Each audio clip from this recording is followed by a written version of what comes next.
ఈ అవయవ లోపాల్లో ఏ రకంగా అవయవ లోపాలు ఉంటాయి అనేది డిఫరెంట్ పేషెంట్ కి ఒక్కొక్క గర్భిణీ స్త్రీకి ఒక్కోలాగా బిడ్డలో అవయవ లోపాలు ఉండడం జరుగుతుంది. ఏ రకంగా ఉంటాయనేది వాళ్ళకి అవగాహనకి అంటే వచ్చినప్పుడు వాళ్ళ కౌన్సిలింగ్ ఏ రకంగా ఉంటుంది అని చెప్పడం కంటే అసలు ఎంతవరకు కంటిన్యూ చేయొచ్చు అనేది ఫస్ట్ ఎక్స్ప్లెయిన్ చేస్తాం. సో కంటిన్యూ చేయొచ్చా లేదా, లేదంటే మేము వీల్ గో మాకు రెస్ట్ అస్సలు 1% కూడా రిస్క్ తీసుకోం మేడం, మేము బిడ్డ వస్తే మంచిగా ఆరోగ్యంగా ఉండాలి, లేదు భయంగా 9 నెలలు ఉండాల్సిన పరిస్థితే ఉంటే గనక మాకు వద్దు అని వచ్చారు. సో ఇలాంటి వాళ్ళకి డెఫినెట్లీ రిస్క్ కేటగిరీ వైజ్ నేను గ్యారంటీ అంటూ చెప్పలేను. ఫస్ట్ ఎంత పర్సెంట్ ఉంటుంది అనేది కూడా చెప్పలేము. ఎక్స్పోజర్ ఆల్రెడీ జరిగి వచ్చినప్పుడు దిస్ ఎ క్లియర్ కట్ ఈ ఒక్క ఇండికేషన్ అనేది వాళ్ళకి టర్మినేషన్ వెళ్ళడానికి, అంటే జెనెటిక్ ఫస్ట్ ట్రైమిస్టర్ లోనే టర్మినేషన్ అనేది మెడిసిన్స్ ద్వారా జరిగే అవకాశాలు ఉంటాయి. కాబట్టి వాళ్ళకి వాళ్ళ చేసుకున్న డెసిషన్ ని గౌరవించి నేను టర్మినేషన్ చెప్పడం జరిగింది. బికాస్ సిటీ స్కాన్ ఎక్స్పోజర్ వల్ల అవయవ లోపాలు వాళ్ళకి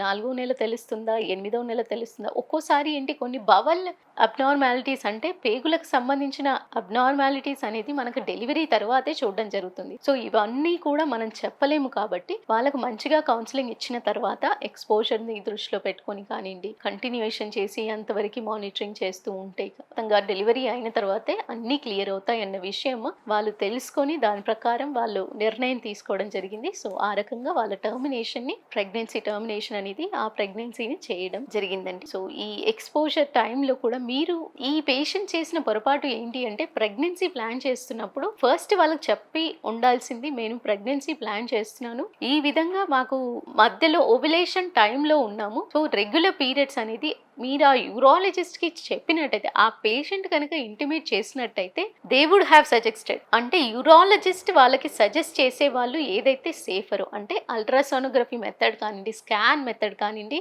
maximum magnetic resonance MRI based కానీ ఫైండింగ్స్ తెలుసుకొని ఆ రకంగా ప్రొసీడ్ అయ్యేవాళ్ళు. ఆవిడకి నొప్పి నివారణతో పాటుగా ఏ రకంగా ప్రొసీడ్ అవ్వాలి అనే అవగాహన ఆ డాక్టర్ డిసిషన్ మేకింగ్ అనేది వచ్చేది.